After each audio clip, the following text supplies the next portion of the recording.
Ketua DPP PDIP Puan Maharani menang telak di daerah pemilihannya Jawa Tengah 5. Siapa yang tidak kenal dengan sosok perempuan bernama Puan Maharani? Kita akan lihat seperti apa langkah konkret beliau dalam memenangkan kontestasi pesta demokrasi politik yang telah berlangsung di tahun 2024 yang lalu. Tapi sebelum dimulai, izinkan saya memperkenalkan diri. Saya Dwi Putra Asmara, mahasiswa Magister Ilmu Komunikasi di Universitas Paramadina, konsentrasi komunikasi politik. Dan video ini dibuat untuk memenuhi tugas UTS dari mata kuliah Strategi Pemasaran Politik oleh dosen pengampu Bapak Dr. Faris Buniman Anas, MSI. Kalau kita berbicara dan ngomongin politik hari ini, yang menang itu bukan cuma yang punya program. Yang menang adalah yang paling berhasil menguasai persepsi publik. Dan di kasus Puan Maharani ini cukup menarik, karena dia bukan cuma politisi biasa. Dia adalah Ketua DPR RI, kader PDIP, serta tokoh yang dibangun sebagai simbol kepemimpinan perempuan nasional. Lantas, siapa perempuan yang bernama Puan Maharani? Di pemilu tahun 2024, Puan Maharani kembali menjadi sorotan karena dia menang telak atau menang besar di daerah pemilihan Jawa Tengah 5. Berdasarkan rekapitulasi suara KPU, Puan meraih 297,366 suara, jauh di atas pesaing terdekatnya. Ini menunjukkan bahwa dia bukan hanya punya nama besar, tapi juga punya mesin politik yang efektif di wilayah basisnya. Dan yang harus kita garis bawahi adalah suara sebesar itu bukan datang dari ruang hampa. Itu hasil dari kombinasi antara nama keluarga politik, kerja partai, serta citra publik dan juga strategi komunikasi yang konsisten. Kalau kita bedah strategi komunikasinya, Puan memakai pendekatan yang cukup khas, yakni menggunakan baliho. Ia memanfaatkan media baliho sejak tahun 2021 sebagai media marketing politik.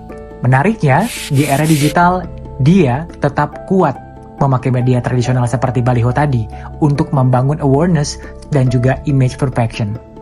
Artinya, dapat kita simpulkan komunikasi yang bersifat one step flow akan disampaikan langsung ke publik lewat visual besar yang mudah ditangkap. Targetnya bukan debat yang panjang, tapi membentuk kesan cepat bahwa Puan adalah pemimpin perempuan yang bisa mengayomi bangsa. Sekarang mari kita lihat basis pemilihnya. Dari data dan juga pemberitaan, konstituen utama Puan itu berada di daerah Jawa Tengah 5. Dan kalau kita lihat dari pola pendukungnya, basis yang kuat itu cenderung berasal dari wilayah yang rural atau daerah perdesaan.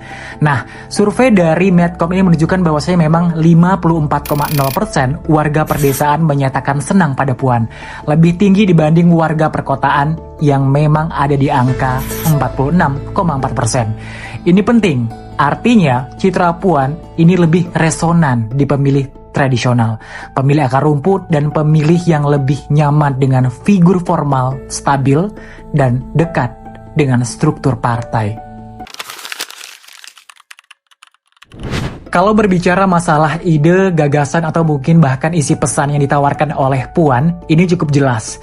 Beliau mengatakan kesejahteraan rakyat, pendidikan, kesehatan, pemberdayaan perempuan, UMKM, bahkan pemerataan pembangunan, serta stabilitas politik. Jadi sebenarnya si Puan ini itu menjual bukan hanya sekedar figurnya saja, tapi juga tema-tema yang dekat dengan kebutuhan harian masyarakat. Nah, dalam pemasaran politik ini penting banget karena memang sebenarnya pemilih biasanya lebih cepat merespon isu yang konkret. Kalau bicara masalah pendidikan, kesehatan, atau mungkin bahkan UMKM, publik itu langsung merasa lebih relevan dengan kehidupan mereka. Sekarang masuk ke bagian positioning. Nah, Puan ini dipromosikan sebagai tokoh perempuan nasional, pemimpin yang tegas tapi tenang, dan penerus tradisi politik nasionalis Soekarno. Jadi dia bukan hanya tampil sebagai caleg atau mungkin bahkan pejabat partai saja. Dia membangun sebagai simbol kesinambungan ideologi dan stabilitas kepemimpinan. Dan ini penting, karena dalam politik, positioning itu adalah cara menanamkan jawaban di kepala pemilih. Kalau orang sebut nama Puan, asosiasi yang muncul harus jelas. Dia ingin dipahami sebagai pemimpin perempuan, bukan sekedar politisi biasa. Strategi khas yang dipakai oleh Puan adalah kombinasi antara mesin partai PDIP, visual branding, dan kegiatan lapangan. PDIP masih menjadi partai dengan suara terbanyak di pemilu tahun 2024 kemarin, yakni mencapai 16,72% suara nasional. Yang artinya, kekuatan Puan bukan berdiri sendiri, tapi ditopang oleh struktur partai yang besar dan juga solid. Kenapa strategi ini efektif? Karena memang sebenarnya Puan menggabungkan dua hal sekaligus.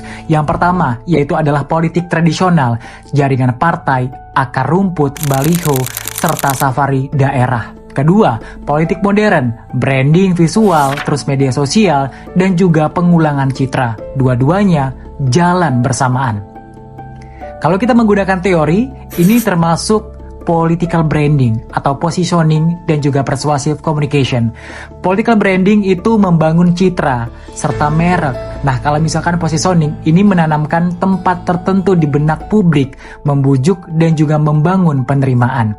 Di kasus Puan, brandingnya adalah perempuan nasional, tegas dan juga tenang, dan punya kontinuitas ideologis. Positioningnya adalah pemimpin yang stabil dan juga berpengalaman, sementara komunikasinya dikemas lewat baliho, kegiatan politik, serta simbol-simbol yang mudah dikenali oleh masyarakat. Dari semua yang sudah saya sampaikan tadi, artinya strategi komunikasi pemasaran politik yang dilakukan oleh Puan Maharani di pemilu tahun 2024 kemarin itu dibangun dari 3 kekuatan: branding personal, mesin partai, dan juga kedekatan dengan basis pemilih pedesaan.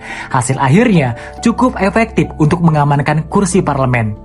Jadi konklusinya, yang dilakukan Puan Maharani itu bukan hanya sekedar kampanye, tapi membangun makna, membangun persepsi, dan juga membangun citra yang terus-menerus diulang sampai publik percaya.